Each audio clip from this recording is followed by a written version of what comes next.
Yeah, getting drunk by 4 is always a good time. It was rough. It was rough. I had a friend, and she was getting blasted. Right? One of the friends that was there. I said, I looked at her in the eyes, and I said, "My liver wants to be like your liver when it grows up." No, it doesn't. She was pounding them back with almost no ramifications. It looked like I'm like I, I'd be done. I'd be done. I'd be done.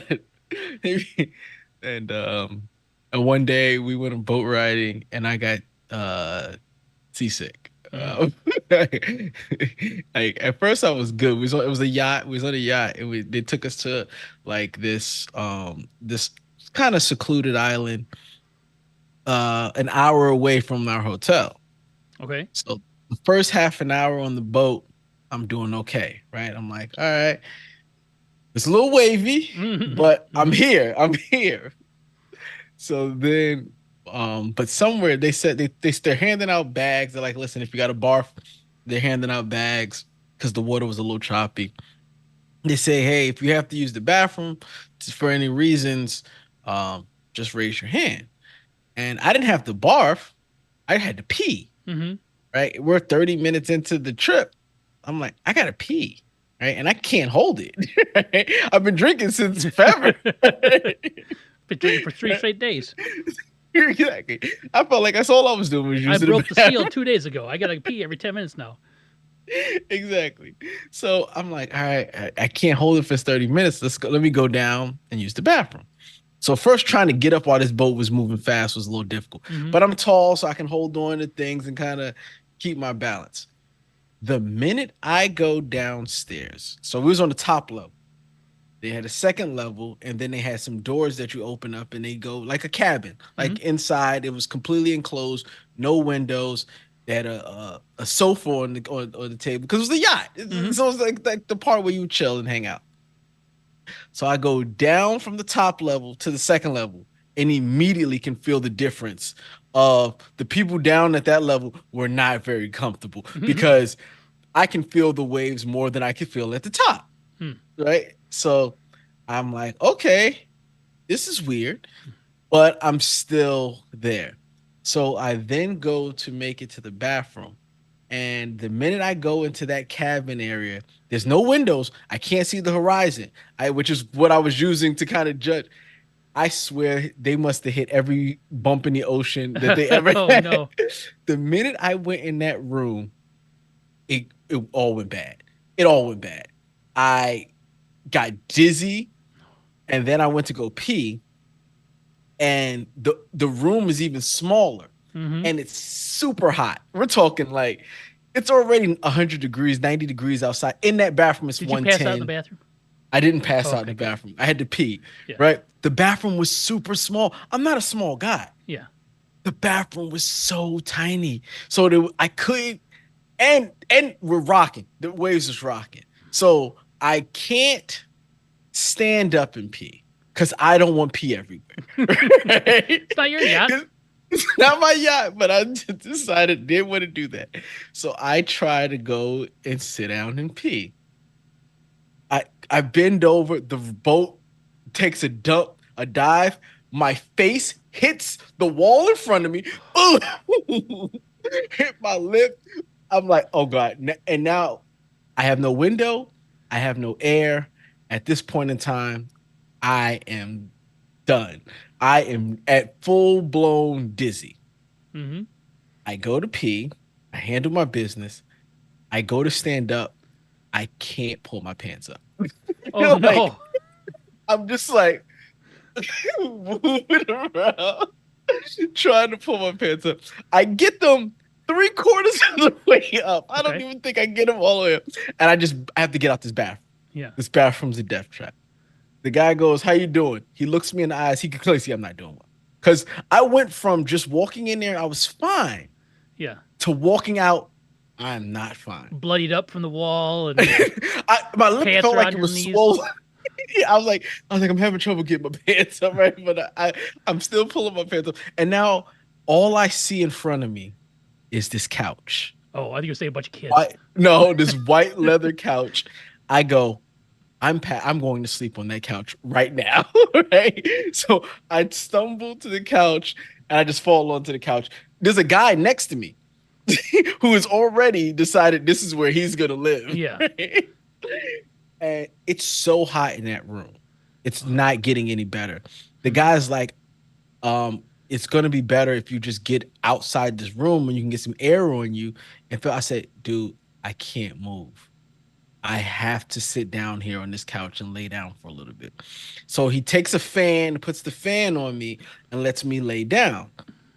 But I don't even know how much time goes by. Maybe 10 minutes. I don't know, 5 minutes. It can't be that much time. I'm just out of it. He goes, sir, you got to get up and you got to just get out this room and sit downstairs right here and just get some air on you. So I make my way up. I get there and I sit on this cooler that they have.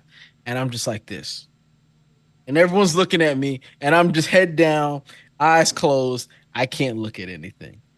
And then I go, I have to let my wife know I'm okay. She's upstairs. She's upstairs with the rest of the people there. And I'm like, all right, I think I can make it upstairs. So I go upstairs and I make it upstairs and I just pass out on her lap. I just go, I gotta go to sleep. Mhm. So I just go to sleep for, like I said, we only had about 30 minutes to get to the shore. And it took you 20 minutes to use the bathroom. It felt like it did.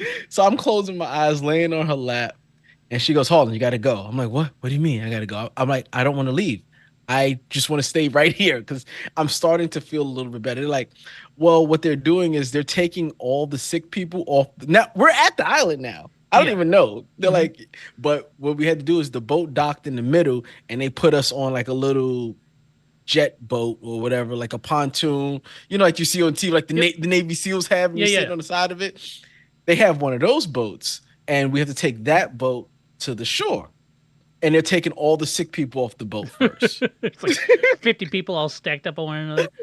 So it's like, no, it's not that many. It's honestly me, the guy that I saw passed out on on the couch, like some kids that were having issues, and that was it. Right. But I'm the first person to let on the boat because I'm like, well, I'm the biggest You were the guy. most miserable. I'm looking like I'm the most miserable. So you're supposed to sit on the edges, on the pond. You put your feet on there and you sit on the edge and you hold on to something while Yeah. the boat kind of scurries in there. Screw that. I can't sit down. I can't get my balance. I lay in the middle of the floor. Oh my Like, God. it's a small boat, and I'm the only one down there at the bottom, just like because I have to lay down. And once we make it to the shore, I get out, I stumble to some beach chairs, and I lay down. So, but at this point in time, I don't know if you ever seen me when I get on a roller coaster because it's the same way it happens when I get motion sickness. Mhm. My body temperature goes through the roof, and I have to sweat, and I'm sweating profusely. Like, and my wife sees my face, and she's like, "Oh my God, you look like I look sick," and it happens like that. Mhm. The guy touched my skin, and I'm burning up, but he said, "Your skin is freezing cold." Mm. So I'm cold to the touch, but I am burning up. So I lay down I lay down on the chair for a little bit until they get off the boat. So basically it was great because I was the first person off. I got to hold one of the best spots. Yep. So I picked the best spot on the beach and I put all of our stuff there. There's 4 chairs and I'm just sitting there waiting for the minute they got off the boat, I said, I have to go into the water because it was right there. It was at the beach. I'll go in the water and cool off. And the minute I got in that water to cool off, I instantly felt better. Nice. But those 30 minutes, rough. They got Sounds like pictures. it. They got pictures of me. I was like, I don't care if y'all taking pictures of me. Look, I look bad. It was, but yeah, that was the only I've been time. that person before, but never because of a boat. I was just because you got drunk at 4 p.m. Yes. And not just drunk, like crazy drunk. Like he might die drunk, right? Oh no. No, it was rough, and it happens to me. That happens to me a lot. Oh Like boating is not my thing. no, apparently not. And you Not went on my a thing. cruise, so the big boat is fine. It didn't always used to be fine. I got just that as sick my first time on a cruise than Oh, I did just then, right? that's So terrible. my first time on a cruise. And you went back to cruises? I would never go back. Oh, so they're a lot of fun, and this is what happened. The first time on cruise, I didn't know what to expect, right? So we had an interior cabin. Once again, no window, right? Mm-hmm. You can't see anything. You don't have a reference of anything. So all I do is feel the Mm-hmm. boat rocking. The first day of that boat, I remember we're sitting down at at the dinner table with everyone that you don't know, and I look like I'm going to throw up. Mm. Like I'm just sitting there, just like they're like, "How you doing?" I'm like, "I'm not doing good." We eat dinner, we go out, we go back home. I pass out in the cabin, and usually after the first day, I get my sea legs, and I'm okay. So that's why I was like, okay, the first day is not that bad. It's a 5 to 7 day cruise was our first day. Only one day is miserable. Mm-hmm. And then I learned that I need to be able to see out the window. When I get those feelings where I feel like that, just look out the window, see that we're not really moving as much as you think we're moving. Mm-hmm. Right. And that steadies me. So now when I go on cruises, we have to get either a window or a balcony, and I don't get seasick anymore. So you can stare at a point on the horizon and just. Yep, just stare at a point on the horizon, and I'm usually good. I don't know how it would be like on those smaller boats that go deep sea, go deep ocean fishing. Oh, you Like like a crab boat or something? well, I remember our buddy Ivan was like, "Yeah, we went. My friend took us on his boat to go Oh, fishing, yeah. and he was like, all of us were sick. 4 people thrown up on the side of the boat. I believe that. Like it. Yeah. Because it's not normal, right? It's not like it's not what your equilibrium is. Like I bet you No. if you're a sailor, you probably like walking on dry land is probably sucks. You're like stumbling all over the place. So, I've never been on a boat like that. I couldn't tell you. oh, but the person we went to, so we went with my wife's best friend from college that I've known Hmm. since we was in college together, and her husband, is in the Navy, been in the Navy for 20 years, right? Hmm. So he's like, yeah, I've seen people get sick all the I time. bet. New people get on the boat and they're just not used to it, and I couldn't imagine because most of those people when they live there, they're in tight confined quarters. I I I'd be sick all the time. Hmm. And you got to work. You're Like not on on a that boat for submarine or fun. something like that. Oh, Well, no, just on a like a he's not on a submarine. just He's on like a on yeah. I cruise. understand, Yeah. but imagine a submarine though. It would be Oh, worse. there's no horizon to look No, at. I'm just no horizon. Doorways are like built for what? like a man from Oh, 1955. but those are probably more of a claustrophobia thing Hmm. and less of a waves crashing and doing all this Yeah, you rocking. probably That's what wouldn't I sway would think. around in a submarine, but you'd probably just Yeah. would have nowhere to Oh, go and you couldn't breathe. yeah. Just like that. I understand. We went on last time I was on a boat was when we went to California. We went on one of those like whale watching tours, Oh, yeah. and that was great. The kids were fine. I was fine. Everybody was fine. It wasn't too bad. It was a little bit choppy, but it wasn't bad. But what's funny about those is like I really wanted to go see because we're in California. I really wanted to see like humpback whales or something like that, right? And Hmm. all you see is dolphins and like a shit ton of them. They're like, Yes. remember, dolphins are whales too. They're aquatic mammals. And just like, all right, yeah, I guess. That's not what I came here No, for. I wanted to see a big damn whale breaching and doing stuff. Nope, none of that. And the other time, last time I was on a boat prior to that was when you and I drove The to the casino gambling boat? boat in Florida. I'm gonna tell you something about those.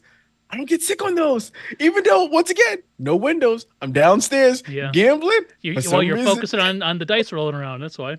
some reason, I don't get sick on those boats. Yep, that's the last 2 times I've been on a boat. I think. Cannot think of Yeah. a time in between. And Wow.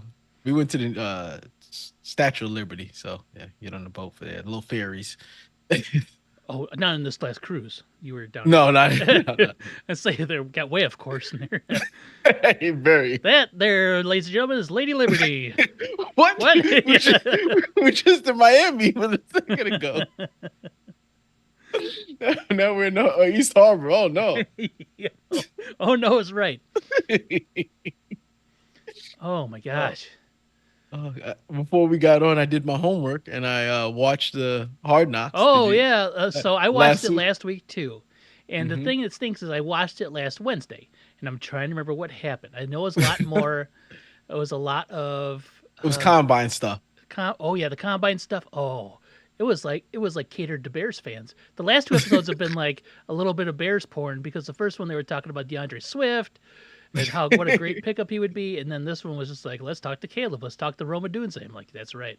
I will tell you that's the first time I've ever heard Roman Dunze speak. He's my Well, I favorite was person. like, what? I didn't think that was gonna be him, right? Right. So I will tell you what my takeaway from this episode was. What's that? It was Dayball saying he thinks he can run a 40 in under 7 seconds. And everyone, he asked everyone, no, you No. can't. He's like, what? I can't. No. There's the one dude that ran the 4.22, right? Uh-huh. And they're like, you think you'll be 3 seconds behind him? Exactly. Yeah. Not a single person thought Dable could run 7 seconds. No one. And I'm like, what? Like, you gotta be like, I'm with him. Right? 7 seconds. I'm nowhere near an elite athlete. No. I know I'm nowhere near an elite athlete. No. But 7 seconds, be able Like, to do so- 7. You know how Rich Eisen does it every year, and Yes. he does it in his dress shoes and his slacks and stuff like that. Well, he does it in shoes and slacks. Yeah. He puts the sneakers on. He does it in like 6 something, And he's been training for it since his first one. and he's pretty fit, right? So, Dayball in 7, I think, is a stretch. I'm looking at, they have Rich Eisen's 40-yard dash times. 2005, he ran his first one. Yes, He ran it in 6.77. and he had his. There is pants and no shoes. way. Yeah. There is no way Brian Dayball, No. at whatever height he is, and close to 3 bills, Yeah. running a 6.7. Like you said, Eisen is a slim guy, not a slimmer guy. I would. No, He's an but, adult but he's male, more but fit. You think he's athletic? He probably, goes to the gym 3 times a week or whatever. Yep. He's only broken a sub 6, 1, 2, 3, 3 times of the Yep. 18 times he's running. And he hoofs it too. Yep. Give me a second. I gotta start my kids' music. Play. He hoofs it too. Yeah, Dayball, I don't think could do it in 7 Come on, stop. Yeah. Everyone's like, yeah, there's no way you can run a that's under a 7. Not a single one. Oh man, this brings me to how many things we think. Well, we've had the conversation of what we think is more plausible to do. Oh, Like, there's none of those things. None of those things are plausible. You're not gonna rush for 4 yards. You're not gonna score a basket. Like, it's just not gonna happen. Like, maybe a basket. a basket, you could heave one from half court, Yeah. unguarded, and luckily get one. Hold on, I'm being asked 1,000 questions because they Oh. just came home, so they all have to know. All right, yeah, maybe like what was it, 10 points, score 10 points, or get like 10 rebounds or something. 10 points would be difficult. 10 rebounds Would be impossible. unless they're clearing it out and it just drops. There's no way you're getting 10 No. rebounds. Yeah. Now, granted, I don't know everyone's size and their Oh, level of, and in their level of athleticism. It's If the you played NBA. high school ball, if you played college ball, you may know some things. I'm talking about the average person. Mhm. Never who the most that they ever did was they played some rec league ball of any sport. Yep. They play they go out there on the weekends and play beer softball with the guys. Mhm. They play flag football with the guys. That guy, not the guy who played college D1. Yep. I'm not talking about that person. Yep. Of the average Joes, which would be the one you think you could do? So this is what it usually is, right? It's like rush for 5 yards, or rush for 10 yards, score 10 points, hit a home run, which I don't know why that's like. It should be like get on first base. Yeah, get a single. Get a single, yes. Reach base either via single or drop third Hit by a strike pitch. or hit by pitch. Yeah, maybe fielder's choice, like something. No walks. A fielder's though. choice would be nice. A fielder's choice would be nice. That means I popped that out, or I was able to hoof it out. Yeah, I put it in play. They got the guy at third. I beat the throw to first. I beat the throw to first. Exactly. Not happening for me. But No. I mean, so that's there, right? So, but it's usually like hit a home run. I've seen people go like, oh, I could get an accident home run. Like, no, you cannot. You cannot. Maybe if this was a home run derby, and he's like just lobbing them off. Even then, it's still like those throws are like still 65, 70 miles an hour. True. Which is faster than the average person's going to be able to hit, right? Maybe not that, maybe 50, right? So even then, that's still like the medium to high at a batting cage, right? Like, and you still got to send it, what, 305, 320? Yeah, send it like, at least 330 to left, right? But you're not going to get around fast enough, so 330 to right. Not happening, right? So there's those people. Or like score a goal in hockey, like good night. I can't skate. 1, 2. If I could skate, it'd be like those like special skates that have like 2 blades on them for children. And the thing about the hockey goal, are we saying that there are other people trying to actively stop me? Now here's the thing about hockey, which is funny, right? If you're the last person to touch the puck and it goes in, you get the goal, right? So it could technically bounce off your head and go in, and that counts as a goal. That'd be my best chance. It'd be deflected goals, right? So the other person would get the assist, you get the goal. I'd have to do it. It'd have to be an empty netter, and I just shoved it from the minute I got it. If there's a goalie there, he's gonna stop it. So here's how it would have to work. I had to stand there still. A teammate would have to push me, so I'd go skating forward with the stick towards the goal, and then somebody would pass it to me right as I got there, and it'd bounce off me, and I have to hold the stick hard enough for those to fling out of my hand, and it deflects into the net. That's the only way it's happening.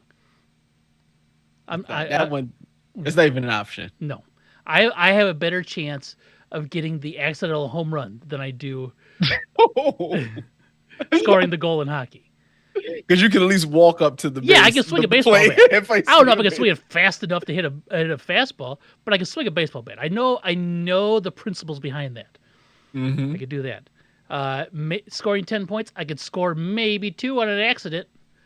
Like, if you just leave me in the corner and they just don't want to shoot, you could. It's a long shot. Even then, man, I'd still have to. Corner 3-pointer is the shortest 3-pointer on the court. It's still a long shot, though.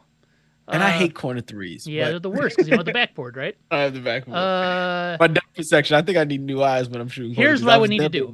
To get 2 in an NBA game, I'd have to just stay down. I'd cherry pick my side the entire time.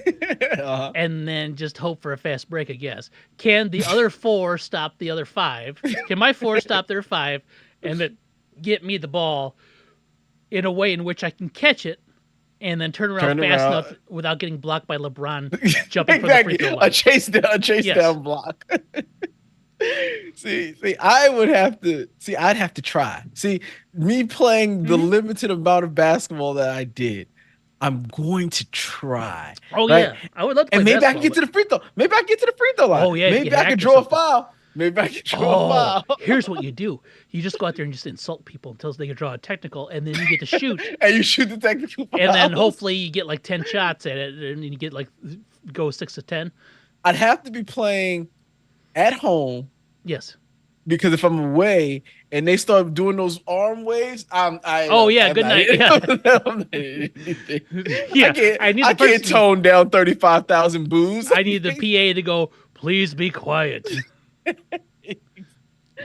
No. I've missed free throws in an arena with there's no fans. I'm playing a game and we don't have anyone there. It's just us playing the game. I've missed a bunch of free throws. Yep. I missed free throws just all by myself.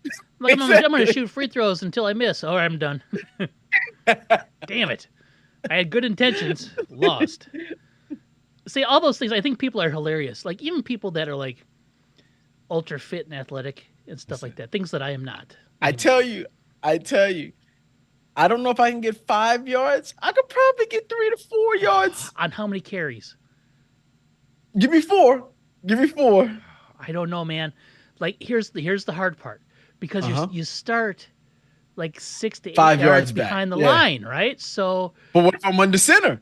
What if I'm tush pushing it? oh boy, What if I'm even tush then, pushing it? if tush pushing were easy, everyone would do it, and nobody does That's it true. except for like 2 people, That's right? true. So here's what you need to do: you need to line up in the I, had a leading fullback. You had to have, Yes. you have to have the Madden Trent 94 Williams. I heavy need Trent. lineup out there. Like I said, I need Trent Williams pulling for me. I need a fullback and I need a pulling guard or tackle. You The you need Hall of Fame guards and tackles in the center, all pushing at once, Hmm? with a lead halfback. You need tight ends on the edges. The wide receiver goes in we're motion. going big formation. Oh, we're going big There's formation. the one wide receiver goes in motion, and then And he at the pushes me snap from the back. goes into the zero gap, followed by the halfback, followed by you, and the whole line pushing. You might get 3. See, Maybe. and I think that's doable. Mm-hmm. Maybe. And I guess the reason why I think that is like, of all the sports, I have a team like they can be amazing in front of me. If I had the best O line ever, the Hall of Fame O line, they are basically getting me 3 yards. That's their job. Yeah. That's their job.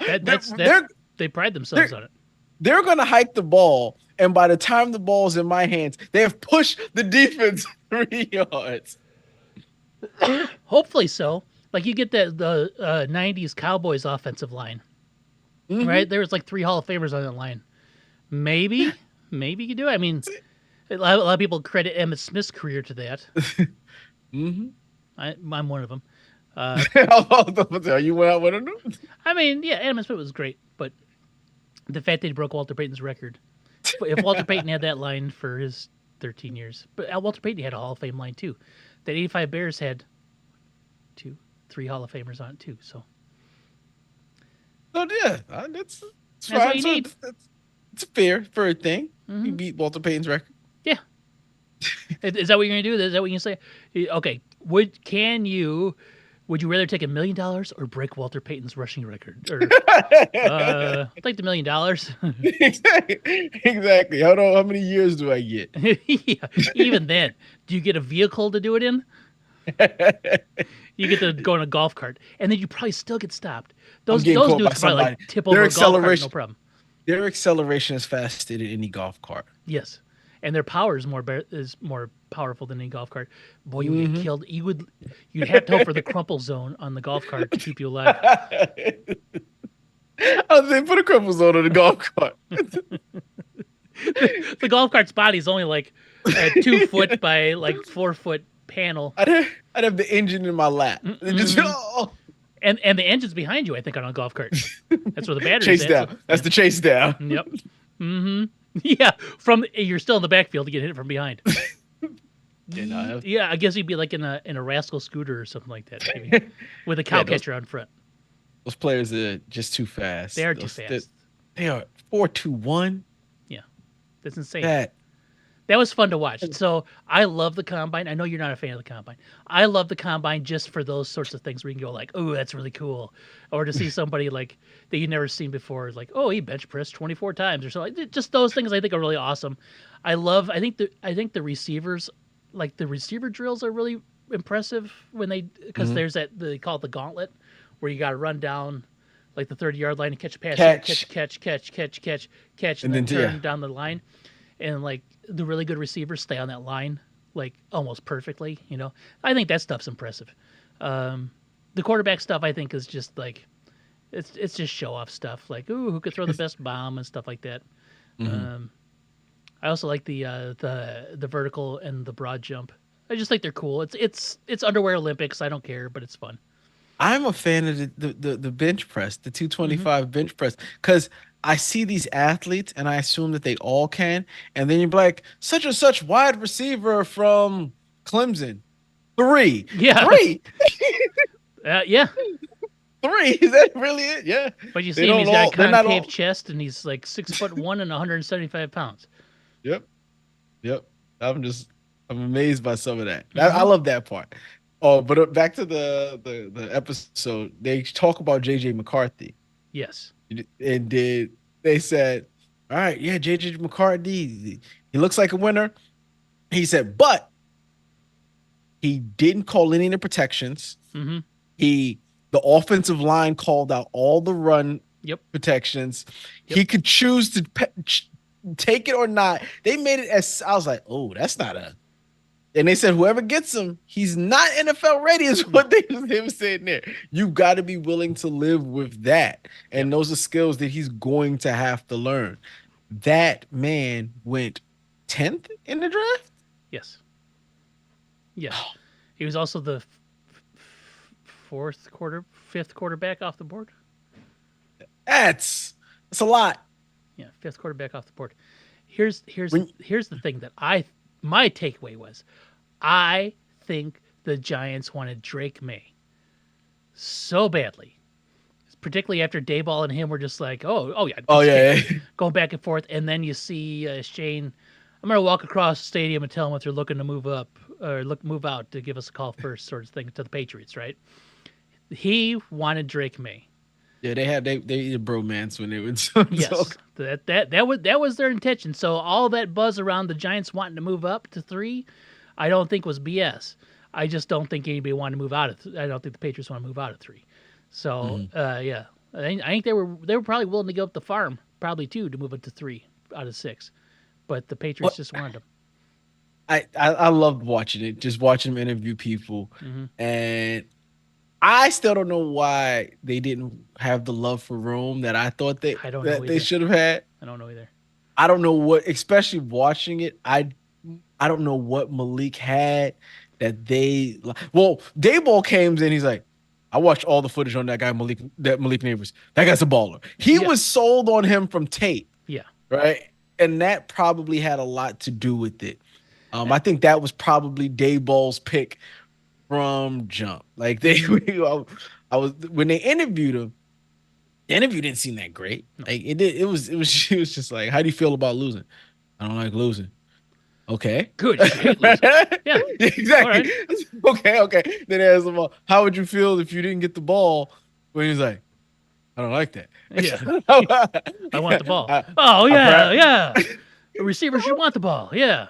That's what I was like. I was like, wait. This is it. This is you pick. This is what you. There's got to be more interviews that lead into that. There's got to be more to it. That's all they showed from Malik Neighbors. Maybe they're just hiding some of that because everyone knows that was the eventual pick. I don't know, but they showed more talking to Marvin Harris Jr. And they showed them talking more to Rome Odunze than they did Malik Neighbors. Yeah, I mean maybe that could be Giants' choice, like because I know they have say in some of the editing and stuff like that. So maybe there's questions they asked Malik. Maybe they talked about something sensitive that they didn't want to put on there. Like who knows, right? But like, yeah, because Dayball is like he's a dog. I want that guy. He's a dog. He's a baller. Like, okay, yes, I get that, right? Like, so, but like, you could say the same thing about either of those 3. They were insane. They all had insane tape. But the thing about I didn't like was what they said about Marvin Harrison Jr. It was like he just seems like a very even keel, well mannered wide receiver. It's like I don't know if we want that. I don't like. Yeah, I didn't. Like they were like. How many number 1 wide receivers you see have that type of attitude? I would have been like Larry Fitzgerald. But besides it, they wanted someone who was going to be loud and boisterous, and they tried to get him to call out his quarterback multiple occasions, and he wouldn't do it. And I was like, "It's a stand-up guy." Yeah, that's what you're supposed to do. That's like a job interview, right? Like you don't go in and you don't badmouth where you're coming from. You don't say all the things that went wrong where you were at. You just say what you can provide there, right? Like nobody wants to hear you complain about shit.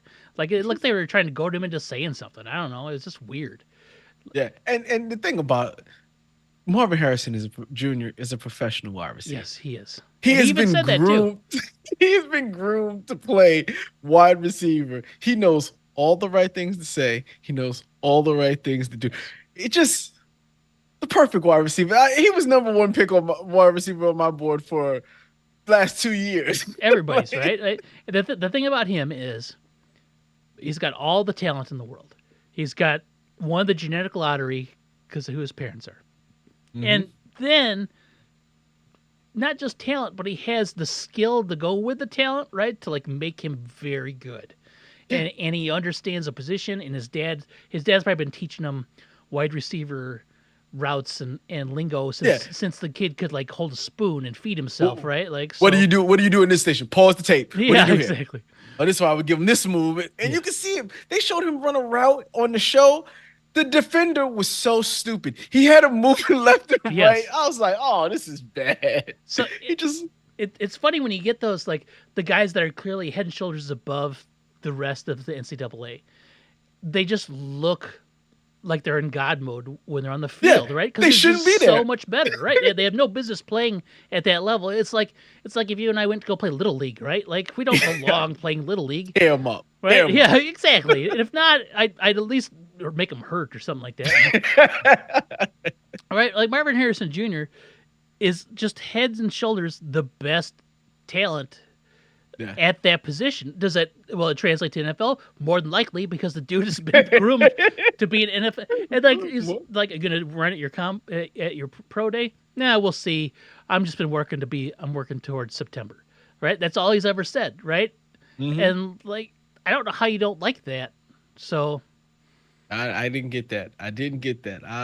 But I also know that they're like, we probably don't get a chance at this guy. We probably like even the Caleb Williams stuff. They was like, man, kid's talent is loves football. There. Yeah. But they're like, he's not. We'll ask some questions. Yeah. We'll ask him questions. But we don't. I don't think we're getting a chance at him. Yeah. Not getting a chance at him. But they had a chance at Malik and Rome, and they did. They took Malik, which thank you, because the Bears were not going to take Malik. If Malik where would he have gone? Where's he going to go? But if Malik fell to 9, they would have traded out of there. And that's what I saw in like their like behind the scenes whatever. Mm-hmm. It was pretty much Rome Odunze or bust at 9. So I just did not see enough from that interview that made me go, oh yeah, I can see why they picked Malik. Yeah, and it's just like you said, it's probably just what they chose to show. Mm-hmm. But they also showed, like I said, Daboll coming in and go, I watched all the tape on that guy. Mm-hmm. That guy's great. Like he was sold at the combine on if I have a pitch say and who I want, it's gonna be that guy. Yeah, I also. But go ahead. Sorry. Also, when they got Jaden McDaniels there, and he was talking about going to X's and O's, he was basically saying, I'm throwing it to Malik. Like, yeah, this is where Malik's at. Yeah. And this is my favorite play. I'm throwing it to him all day long. Yeah. And what was that? You got this, and what are you going to do? Throw a touchdown? Oh, okay, good answer. That's not a very specific one. No. He wanted to know who you're going to throw it to. I thought it was funny. It was like a Daboll show off opportunity for him to just like spot out terminology from his offense, so everybody could be like, "Oh, it's the Daboll offense," and it's not. Who's your offensive coordinator? Oh, Mike Kafka. Yeah, it's not a Kafka offense. It's a Daboll offense, right? They haven't shown Mike Kafka. No. They have not shown him. They keep him under the rug. Right, he's in the closet somewhere. They don't want him to be in there because they might fire him. Who knows? I'm trying to think what else was good from that. There was still some negative Saquon stuff. They only showed Saquon at the last clip because he was calling him. He called his agent to let his agent know that they were going to let him test free agency. Saquon was not having it. No, and it was actually painful to watch. Like I was embarrassed for Shane. Like, oh, you should have not had this on there. You should just cut it like at the agent talk, because it sounded. Yeah, he was already defeated. Not defeated. Everyone was done with the process. Like even Shane goes, man, we've been dealing with this for the last 2 years. Yeah, I'm not gonna I'm not gonna franchise you. Mm-hmm. We put our offer out there. Mm-hmm. You know what it is. Are you going to give us the opportunity? And he kept saying, you keep saying that you want to be a Giant for life, and you want to be in that Ring of Honor. Ring of Honor. Yeah, just give us the opportunity to do it. But it also is the great thing is the great thing is we find out that they did have a $13 million offer on the table for him that he canceled The year before, the year before. right? Because they Because then Shane, like, for, for as much as I liked him in the first one, like I didn't like him in this one because he's like, I tried to pay him last year, and like that was last year. Like it was his first chance of free agency. He wanted to see what would happen. Like he wanted to be a free agent, and then they pulled that offer from him. Like they, well, we'll the pulling offer from was weak in Yeah. my opinion. Yeah. That's the part I was like, oh, just leave the offer out there. Yep. Yeah, they could have Let made him it s- work. If they really Yeah, wanted him, they could have made it work. I don't think Shane wanted to keep Barkley no matter what. I don't know. Unless it was like free. He might not have wanted to, but I think last year Mhm. it was a more of a owner. The owner Mara wanted to keep him Mhm. 100%. Morrow would have a statue out there for him right now. Even though he Right really now. hasn't done a whole lot, he'd still have a statue for him out there. They just like him. Yes. They just like him, and they're like, no. I remember they showed next episode, which was on right now. Okay, when Mara was like, if we lose Saquon, I'm not gonna be able to sleep that night. He's like, he said it. He didn't say if we lose him to a certain team. He said if we can't re-sign him, I'm not gonna be able to sleep that night because that's where he wants. So the $13 million offer, I think you might be right. I don't know if Shane ever really wanted to keep Saquon. And he keeps saying, hey, he said to his agent, hey, you know what the metrics say about 27? Stop it. Yeah. Stop it. We talked about that last week, and I wanted to say that 27 is like the magic age for a baseball player. Like everybody's Yes. like your 27, your age 27 years, like the beginning of your prime in baseball, right? Obviously, two different sports, and there's a lot more Well, toll on your body in football. I was trying to explain to Jen, it's 27 is actually the prime for a lot of the positions, except running back. Running back is the only position where 27 is not considered prime. It's starting to get you're you're getting old. You're on the decline. Yeah. And like if you're a 27-year-old wide receiver, you're probably about to sign your largest contract. Yep. Right? Yep. That's just if you're a quarterback, you're going to sign your second to largest contract. Yes. Because your third contract is going to be bigger than that one. Yep. Offensive lineman, you're like same thing. Yep. Those guys go into their 33, 35. Defensive lineman is the exact same thing. Yep. Running back's the only position where 27 is declared old. So what's Saquon's nickname? It's Quadzilla, right? Yes. Okay. Quads or yes, all those. Okay, so I'm gonna change subject just for a minute because I saw this and I had to share it. One of my favorite guys in the NFL, even though he plays on the Browns, Chubb, Nick Chubb, right, running back, has suffered multiple knee whatevers, right? I have to show you this because he is supposed to be him and Saquon Barkley have argued who is the strongest. This was taken this week. This is post-surgery? 8 months after surgery. This week this happened. I think this is 500 and something pounds. Let's see. 1, 2, on the floppy bar. 5, 6. 6 plates is what? 270? 270, right? Because 6 times 4 is 20, 240 plus 30 is yes. Yeah, 270. So 270, it's 540 plus whatever the bar is, plus the So it's usually a 45-pound bar. Yeah, I don't know. I don't know about that. I don't know how those work. I don't know how that weight calculates on those. But so we'll call it 45. So he's looking at like almost 600 pounds. Ready? Here he goes. Well, is that a front squat? Please don't be a front squat. No. Okay. It's not a front squat. Yeah, that bar makes it even harder. Because you got super balance that. Because the weight is constantly moving. Oh no, he's for reps. 2. He had like 7 surgeries on his knee 8 months ago. Nick Chubb. And he is squatting nearly 600 pounds on the big flexi rubber bar. Yeah, he does that a lot. I remember when you showed it, I was like, oh, he's going to show the one from last year. A couple years ago. This just took place this last week. Oof. Come on. I hope he comes back and I hope he has a great season, but it's tough. He's getting to the point where it's like That 20, he's Yeah. getting older, and his knees just keep getting destroyed on him. But I hope he comes I back and has another year. I will tell you what I think is going to be the best, could be the best thing for running backs. What's that? Not going the first round. Yes, because you get your second contract faster. Faster. It's it's. I know you want that money up front, Mm-hmm. but it's much better if they just don't. If they can only contract you for 3 years, Yep. right? They don't get the 5th year option. I think second round they do have a Second fourth. second year, there's 4 year deal, and then after that, it's 3 year deal Yeah. max. So I'm like, that's probably your best bet. Just, but that I think that's what you're going to wind up seeing as they devalue the position. That means there's going to be fewer first round running backs. Yes. Fewer first round running backs just means more late round running backs. Doesn't mean less talent. The talent is still going to be there. And what's going to wind up happening is now these guys are going to get to their second contract at 24, 25 instead of 26 and 27. So then now you're going to have to start paying these guys because you figure that you still got them for 3, 4 more Yep. years of prime. So then the salaries will start ticking back up. Whereas right now they're just not, because they drafted so many first round quarter running backs over the last years.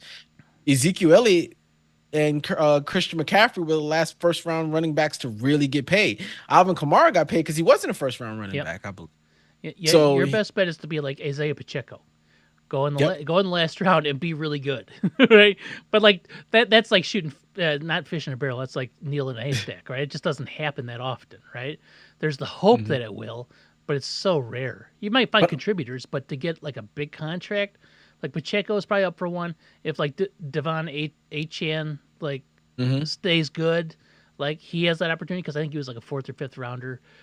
Chase Brown, I think for the Bengals, he was like a fourth or fifth rounder, and he's gonna. I think this is gonna be his year. Where it's like, oh, Chase Brown. The next year's gonna be like, whoa, Chase Brown, and then he's gonna be up for a deal, right? Like the best thing that could possibly happen to him. So hopefully that's the case. But otherwise, yeah, I don't know. I don't know which is worse. Do you want to go in a lower round and get paid less, and then have to make eyes pop, or to go early, get all the guaranteed money? But you're going to get an opportunity. Maybe Like nothing's guaranteed. those fourth and fifth round picks, they're if they picked you at a running back, you're either going to get a chance in special teams, Yeah. or you're going to be a backup, a spell running back. You're Yeah. going to get an opportunity to showcase Some your of 'em, skills. yeah. Like you look at Pollard, who played behind Zeke. Mm-hmm. Most of the systems nowadays, even if you have that bell cow running back, your secondary running back is gonna get 10 carries a game. Nobody's got that big carry, that one running back system anymore. Everybody goes three deep at least. That's what I'm saying. So if you are a fifth, sixth round running back, you're going to get an opportunity to play probably. Yeah. I think that the Giants' sixth round running back is Eric Gray, or I think it was. Mm-hmm. He might be a potential starter this year. Like, you know what Possibly, I yeah. mean? So if he has this kind of year, now granted, because he was sixth round, they're going to say the money's not going to be there, but he would need 2 years of really exceptional play Being outstanding, yeah. to get a nice large contract. But he should be younger.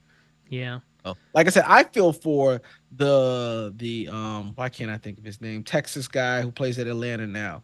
Oh, Bijan Robinson. Bijan. I feel for him being a first round pick. Yeah, him and Because Jahmyr Gibbs both went first round last year.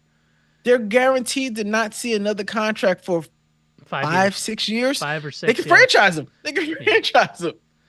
Yeah, so they're guaranteed to May never see a second contract. no, not a worthwhile one. Yeah, because then you run the risk of being like we mentioned Le'Veon Bell, or Yeah. even With- Todd with- Gurley.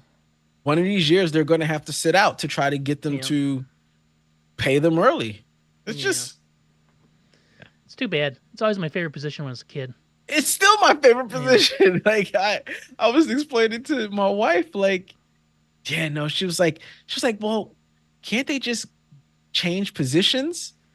And I was like, they're probably the only person who can't. Yeah, We've seen quarterbacks go to wide receiver.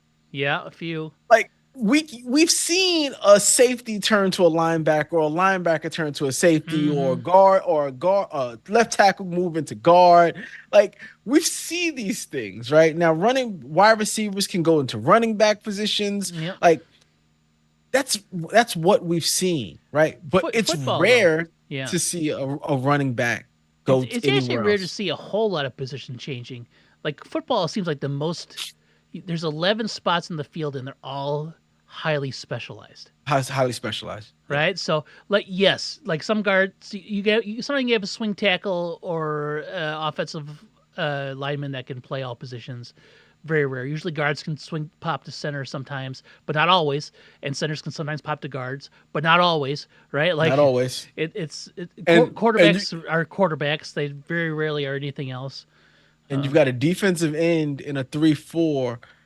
I mean, you've got a defensive end in a 4-3. It's going to be a linebacker in your 3-4, Sometimes, right? sometimes they're better with their hand on the ground, right? So Yeah. they have to be a defensive Depending end. on depending on the size, yeah. Then you have tight ends that are essentially wide receivers. Some of them are, yeah. Like There's some of them are Kelsey essentially wide and receivers. Laporta, like Kittle. yeah, Kittle. They're just big wide receivers, but they still play a specialized position because they're relied on to block a lot more often, right? So Some yeah, are, because Darren Waller couldn't block. yeah, he couldn't even block his PR team putting out that terrible song or two. God bless it. Like he should have had somebody should have been able to be like Darren. No, No, not this one. Not this one. yeah, please don't do it. Yeah, like football is like weird because like basketball, you can swing around on the floor. It's very fluid. Basketball is very fluid. You're just Yes. guarding.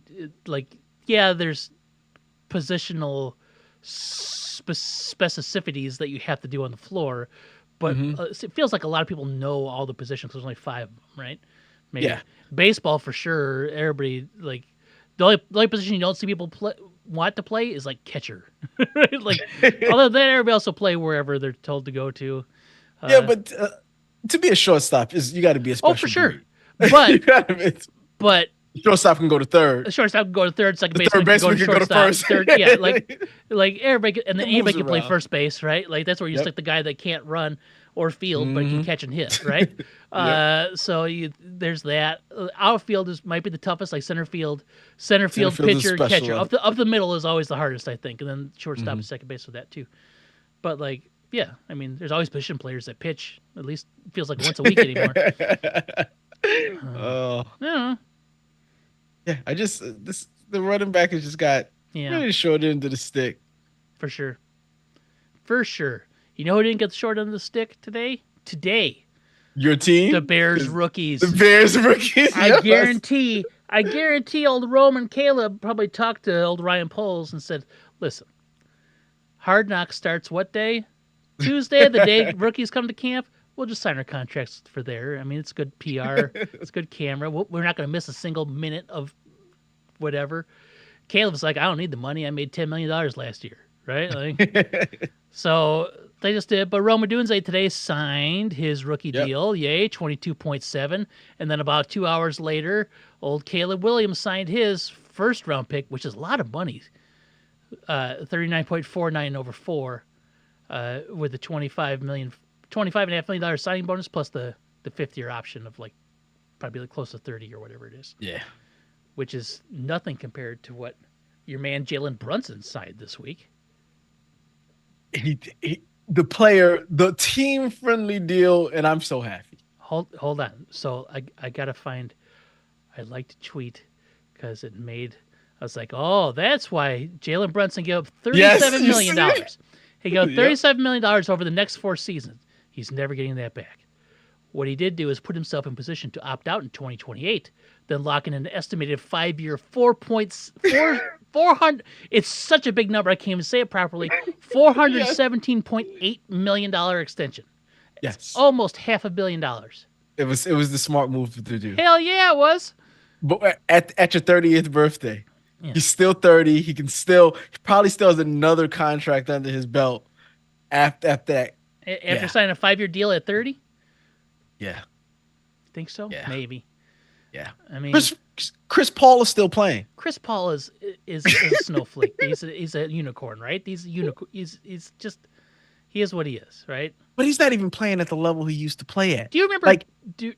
One of my favorite players ever because he came out of Illinois, and Deron Williams. oh yes, yes. He was a stud for like 3 years. They're like, oh, Injuries. yeah, you never know what's going to happen, right? It's Yeah. hard. Like Chris Paul is like an injury freak too. He gets injured like all the time. He does, but they're never anything like, oh no, towards ACL. Oh, they're always like, Hand I and wrist hit, things, right? Hip. I hit my knees against someone else. I'm gonna miss the playoffs. Yep. Like he always gets injured at the worst time. But yeah, Never huge injuries, just bad timing bad injuries. timing always. Yeah, Jalen Oh, Brunson got his money, a lot of cash, a lot of big NBA contracts this year. Good for those Oh guys. yeah, they're only gonna get Oh, I know. bigger. They're Bigger only and gonna bigger and get bigger. bigger. Yep. Oh man. Oh, so well, in basketball talk, we have the U.S. team Mm-hmm. who who is uh who is playing. And I, me being an anti-Sixers fan, anti-Philadelphia fan, Okay. I get any opportunity that I can to talk bad about them, Sure. I will, or their players. This particular one is Joel Embiid. Uh-huh. How does someone give up their nationality to play for another team? What is Joel Embiid's nationality? So it's crazy, right? He is. I always get this confused. I always want to say Cambodian, but he's not Cambodian. He's from Cameroon. He's Okay. from Cameroon, right? And I believe he played for the Cameroon national team at one point in time, right? Which is what teams do. You get you're a player. You want to play for your country, whether if they're good or not. You want to make them better because you playing for that country is going to showcase a lot, right? So I believe he played for Cameroon at one point in time. I was told, not told, no one told me. I read that he was supposed to play for France this year. I don't know how. I think France was going to give him citizenship. And he was supposed to play for France. And then he decided to not play for France and play for the United States. First of all, I didn't know you could be a free agent player for the Olympics. Yep. And just sign to any team you want. But I'm just like, what a loser, right? You want to win a gold medal. He can't win an NBA championship. You want to win a gold medal so bad, you're willing to renounce your whole thing just to win a gold medal. That to me that's a sucker move. So when I Google Joel Embiid nationality, I get American, French, Cameroonian. Yes. All right. So I see the Cameroonian, I see the American. I don't see anything about French. But they gave him a nationality because he was in talks to play for France. So they were going to make him a national to play for France. All right. And they were really upset that he didn't play. Here's the thing that's blowing my mind. What is Joel Embiid's middle name? I do not know. Hans. Hans? That's not true. Hans. Joel Hans Embiid is a Cameroonian and American professional basketball player for the Philadelphia 76ers. Hans. Would have never guessed that. You could have gave me 100 guesses and I would never guessed Hans. Maybe like at 74, been like, I don't know, Hans. Yes. Like I don't even know how I would have come up with it. But oh man, I wish I could find it. They were comparing. I hate when they do this. They were comparing the '92 Dream Team to this current Dream Team, and they were going player for player. Let me see, '92 Dream Team. Did they try to say that this Dream Team is better? Well, I just wanted to see what's this one?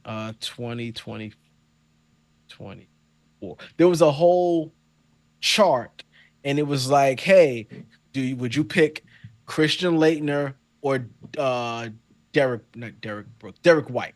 And then it was like, hey, Patrick Ewing or Bam Adebayo, and they were just doing it line for line, and then it was seeing whoever you picked the most of that team. Well, and I wanted to see if I can find that chart because I I'm gonna wanted tell to you see what, what because you would you. got Magic, Michael, Yep, Bird, Dominique, Carl Malone, John Stockton. Even though some of those people are terrible people, Chris Mullin, Chris Mullin, Scottie Pippen. Scottie Pippen. You said Charles Barkley, No, I haven't said Charles Buckley yet, or Ad, Patrick Ewing. Patrick Ewing, the Admiral. Yep. So that was pretty much it. That whole team's Hall of Fame though, except for Clyde Drexler. Clyde Drexler. Except for Christian Laettner. Christian right? Laettner. Christian Laettner's the only one that's not in the Hall of Fame, right? Mm-hmm. How would you not want? I don't know. So this year's team, this is a pretty. Their starters. Well, yep. So this one I'm looking at, it's like starters versus the team. So if you had to pick between Steph Curry and Magic Johnson, who you picking? Magic. Okay. Anthony, this one I wouldn't say. I would have to change it up, but they're playing position. The shooting guard of this year team is Anthony Edwards versus Michael Jordan. Michael Jordan. That's a no. Scottie Pippen or LeBron James? LeBron. Kevin Durant or Karl Malone? Durant. And then Anthony, what is his name? Why can't I think of his name? Center for the Lakers. He always gets injured all the time. Oh, the unibrow? Yeah. Yes. Unibrow versus Patrick Ewing. Who you pick? Patrick Ewing.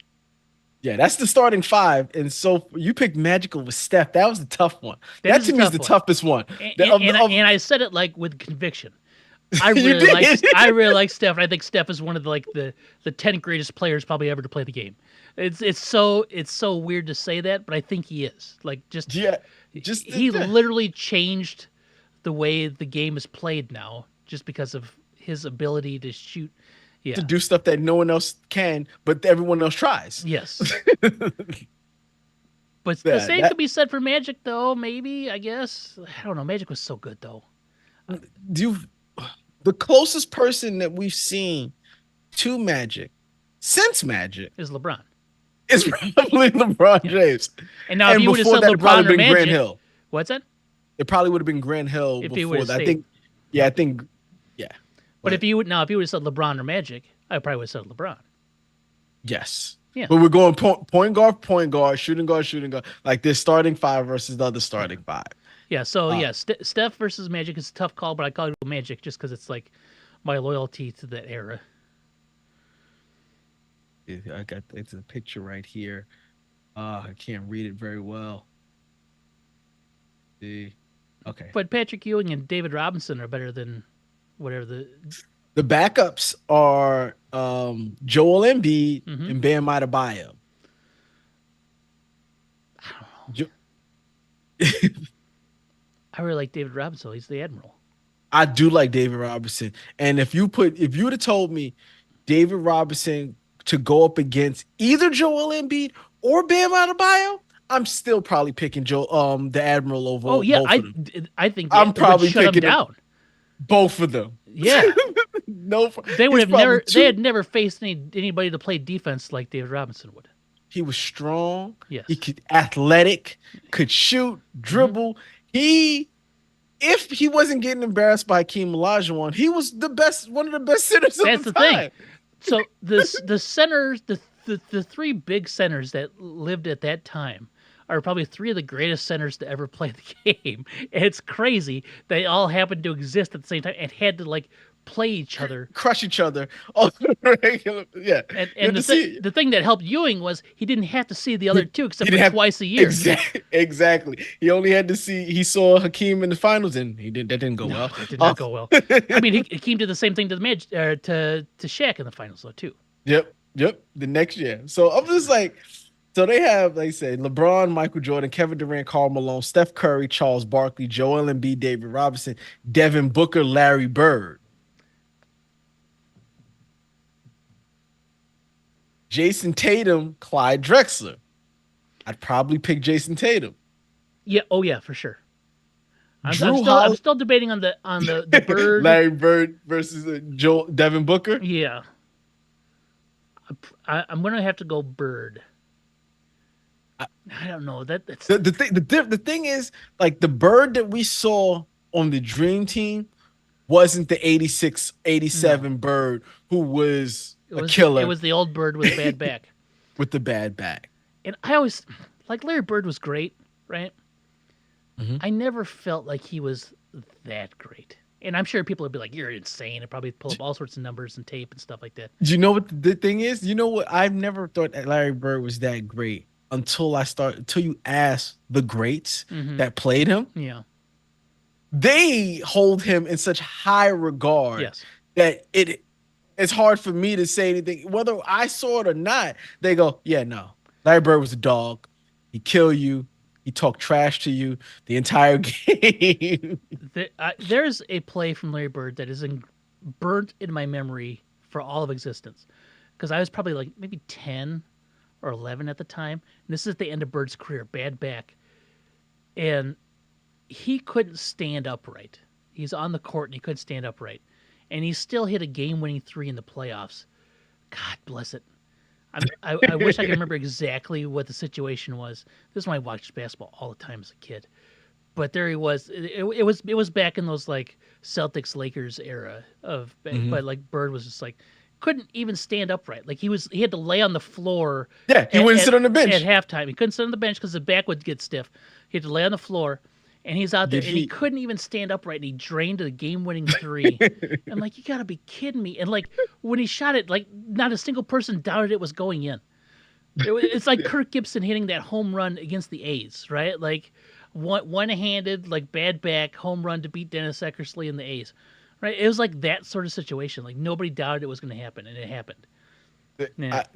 One of the Dream Team stories is that, so the Dream Team always scrimmages against some of the better college Yes. people of the time. Mhm. So the college team, the college players that the Dream 92 Dream Team was going against was Jamal Mashburn, like Grant Hill, and some of those. Like, it was good to Grant. I don't know if Grant Hill was there or I not. don't He know. might have been, but they were going. Jamal Mashburn for sure was in there, and they said that one of the rumor is that they were torching the they torched the Dream Team one game, and they made them cut the cameras off and not show it because they were giving the camera didn't work.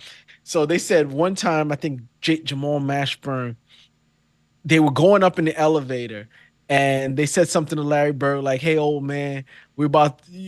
They said something to him, Yeah.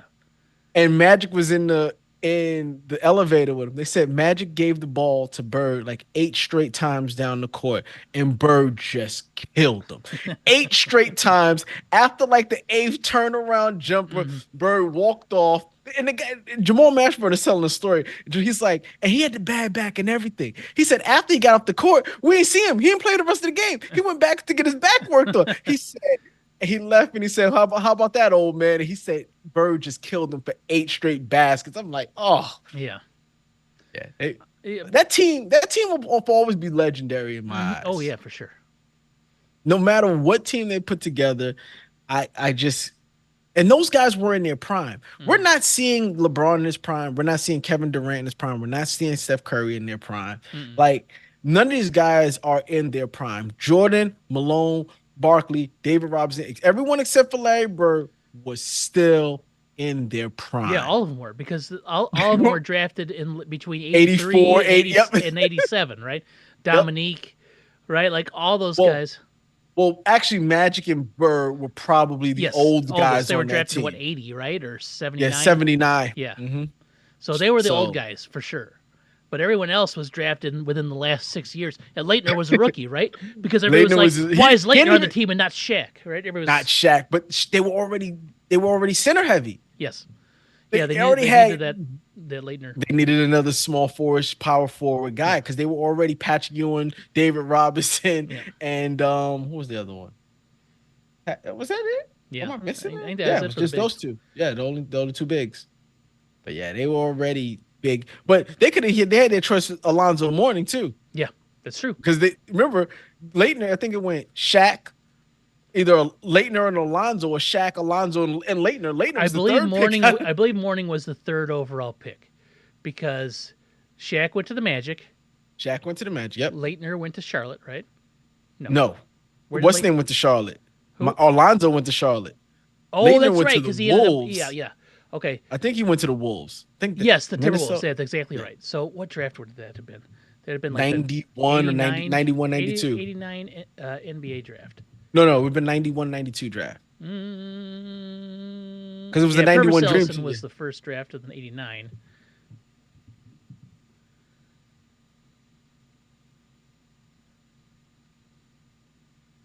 Oh yeah, shoot, I forgot what year I graduated high school. So I believe because he was still in high school and it had to be the. It was the 92 draft because 91 Larry Johnson was the first pick. Grandmama, yeah. And they Yeah, still Shaq stunk. was the first overall pick in 92. Yep, you're right. 89, he graduated high school. Yeah, it went Shaq, Alonzo, Chris later. So they went to the third best person. Yeah. But once again, Alonzo was also a center. Even though he was only 6'10", he probably should have played power forward his career, but he was a center. I So always they liked wanted. Alonzo Mourning. Oh, she was great. Yeah. Georgetown guy. So Yeah. they could have oh, but Leighton is on that team. So Man, that's a good Is what it is. good top of the draft. Shaq, Mourning, Leitner, Jimmy Jackson was a good player for the Mavs. LaFonso Ellis, I always liked him. Tom Gugliotta. Yep, Tom Bullets. Googly. Walt Williams, not a bad player. Not a Clarence bad- I don't- Weatherspoon wasn't a bad player. Robert Ory. Robert Ory Ory. for 3. Yes. Oh no, not Baby Jordan at 12. Oh, Harold Miner. That was the worst thing that could ever happen to him being called Baby Jordan because Yep. like Jordan killed him. Malik Sealy had a good solid career. Doug Christie, Doug Christie. Hubert Davis, Mm-hmm. Latrell You go- Sprewell. PJ Brown played for forever. Yeah. This is a good draft. This is a solid draft. Yeah, it is. Even, Popeye Jones in the second round. Yeah, I always like Popeye Jones. Who did he play for? He played for Kentucky, didn't he? Dallas. He played for Kentucky, but he went to Dallas. He got drafted by it. No, it says he went to Murray State. But I remember him I remember him playing for the Dallas Mavericks. Yeah, he only played he played the Dallas Mavericks from 1993 to 1996. Apparently, he got drafted and decided not to play for the team that he got drafted to and went to overseas to play.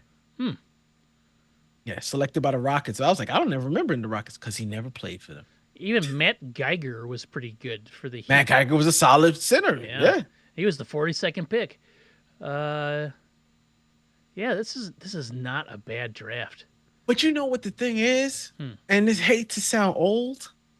These guys played 4 years, 3 years of solid, and we knew them. They were always going to be solid guys because they played for so long in college. Like we got to watch them. Some of them did, yeah.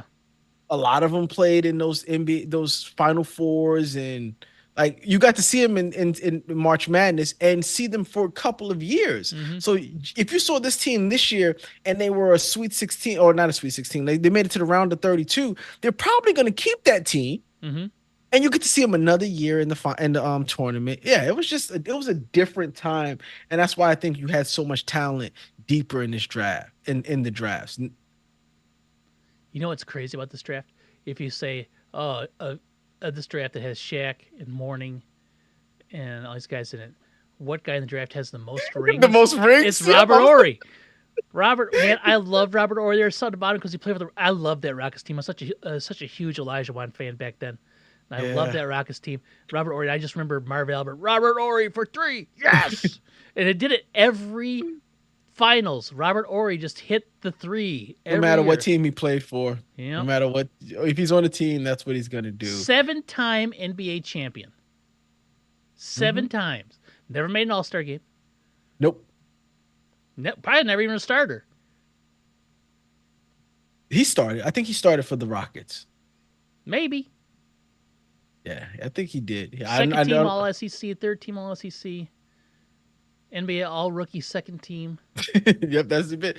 Career average 7 points a game, 4 rebounds, 2 assists. Yep. Big shot Rob. But he won championships in Houston. He played for 4 teams, and only one of those teams he didn't win a championship with. Who was the fourth team he played for? The Phoenix Suns for one season. Yeah. Rockets, Suns, Lakers, Spurs. He has the most championships of any player that didn't ever play for the Celtics. Yep.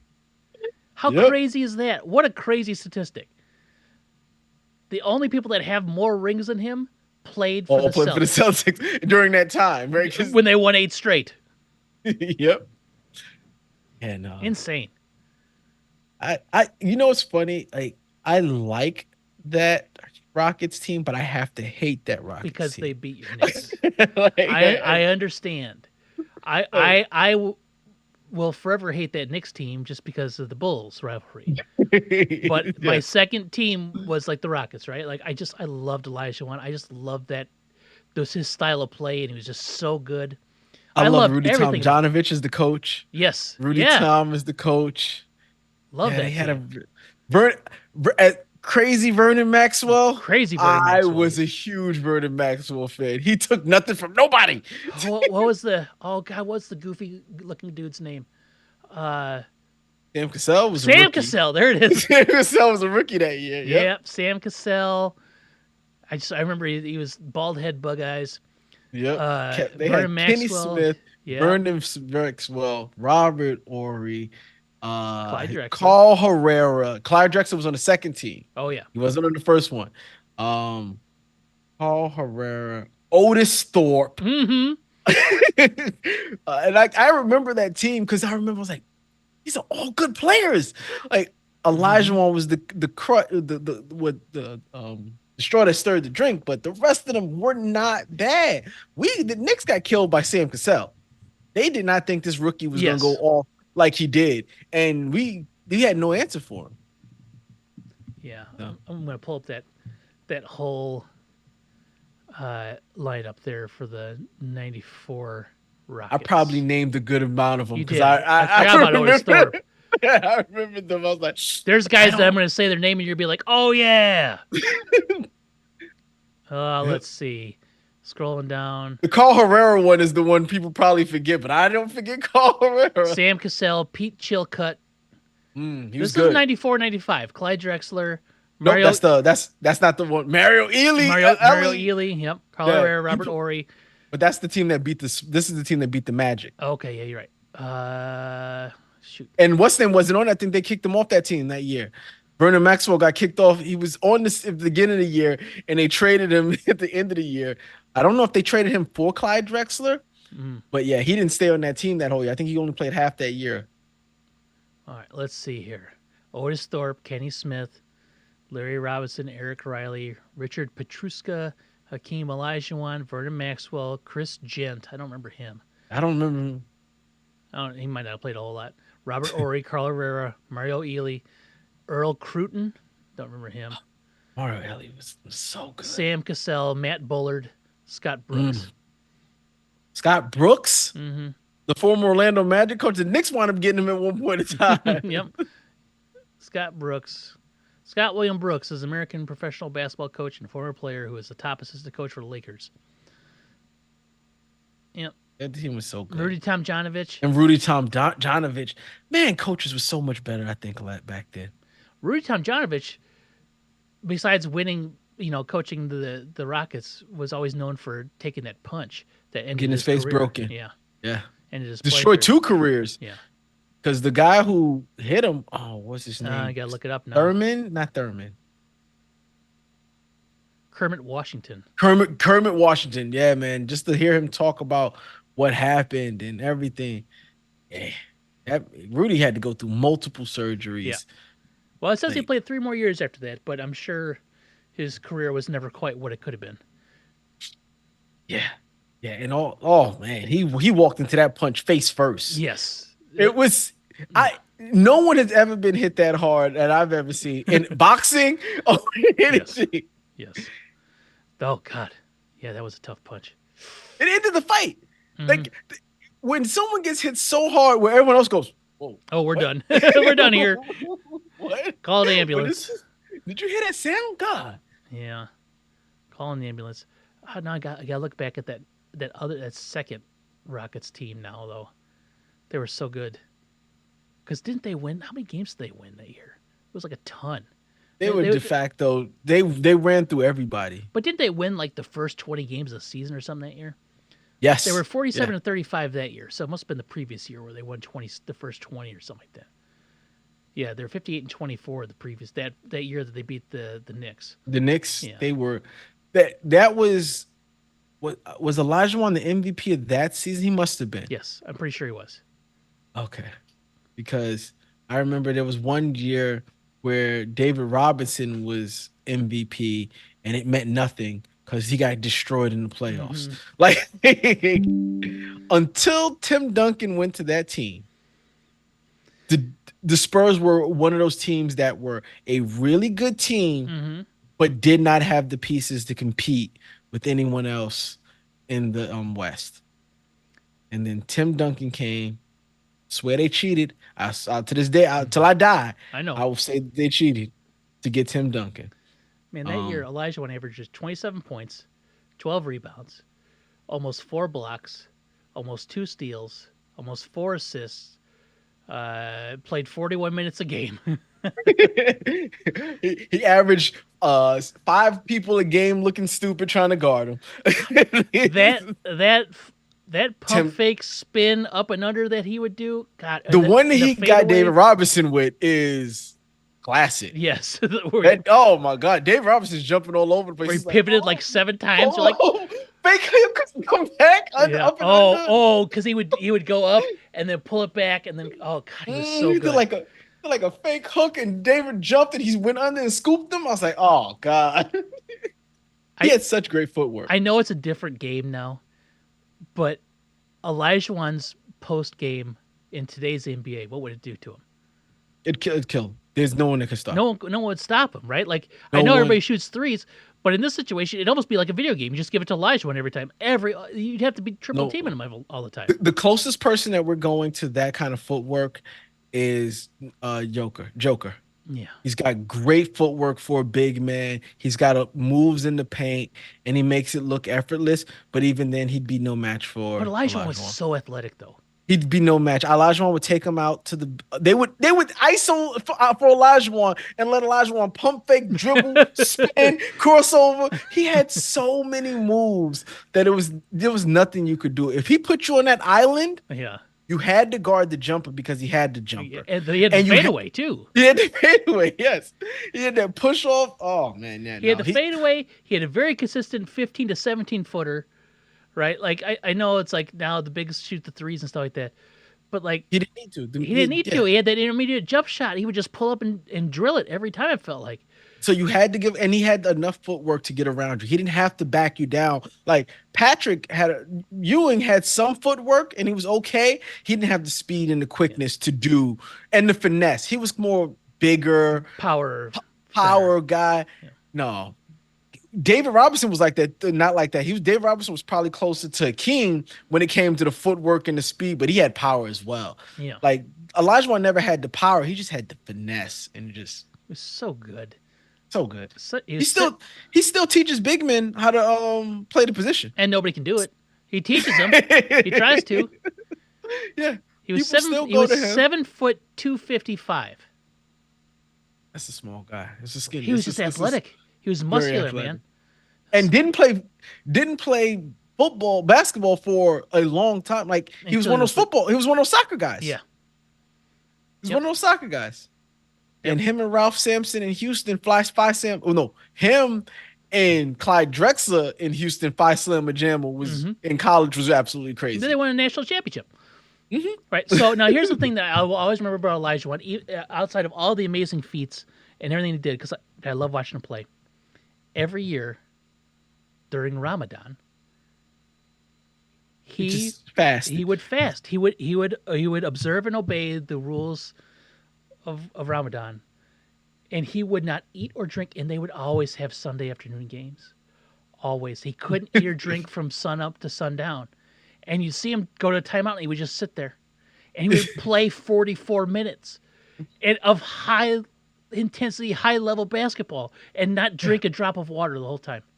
And Ramadan's usually like after the All-Star break? Yes. It was usually it would be like March or something, and you'd be like, he's fighting for a play. But after, he'd come back as a killer. Yes. That last month going into the playoff, he was a killer. Always was. That's the thing that always blew my mind. It's like, oh my god, and they always brought it up on NBC, right?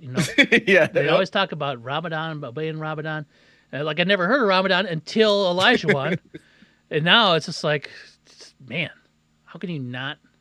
Yeah, he was a two-time MVP, 94 and 95. So both the years that Jordan retired, he won the NBA championship and the MVP both those years. Mm-hmm. Oh, the Finals MVP was only the MVP 1 year in '94. So I take that back. But yeah, 2 years that Jordan's gone. It was those Rockets years. He was gone for 1.5 years. He was there for the second half. Yeah, but it wasn't the same. He was 45 Jordan, right? So, that's a totally different person. Totally different Jordan. All right, Harlan. Well, we didn't talk a whole lot about. I wanted to talk about Daniel Jones. He said he's feeling good. So that's what I saw. I saw that too. That's how we got He never had any real setbacks in his progress, which is good. Good. But he knew. He saw the enemies at the gate. He had to come back. He's been watching Hard Knocks. He knows. He's not wanted. Oh no, he's got to though. He's like, I'm a $40 million guy. I gotta do what I gotta do. What did they say about? Oh, they said about Drake May. He's got this like a similar personality to Daniel Jones, but not as what did they say? I can't remember. But not as weird. That's not what they said. He's like Daniel Jones. He's like DJ, but not so goddamn annoying. So, oh man, good time. I'm gonna watch this episode. I like watching it right before we get on, so I know exactly what they did. I catch the clips online and then I'll watch the episode. Yep. Next week is supposed to be the Burns. No, this week, the one that aired today. I seen some clips. The Burns trade and how they wanted to add a 7th round pick for him, and they was like, "No, we're not giving him a 7th round pick." I'm like, Jesus Christ! One of the biggest throwaway picks in all of sports. Yeah, 7th round pick. You won't give him that. That's like in the NBA, throwing in a 2nd rounder from 7 seasons in advance. Yes, we'll give him our 2044 2nd rounder. The NBA is so fucking stupid like that. Yep. All right. Yeah, no. Well, all right. We did it. I'm so happy about the Brunson move. Oh, man. Recording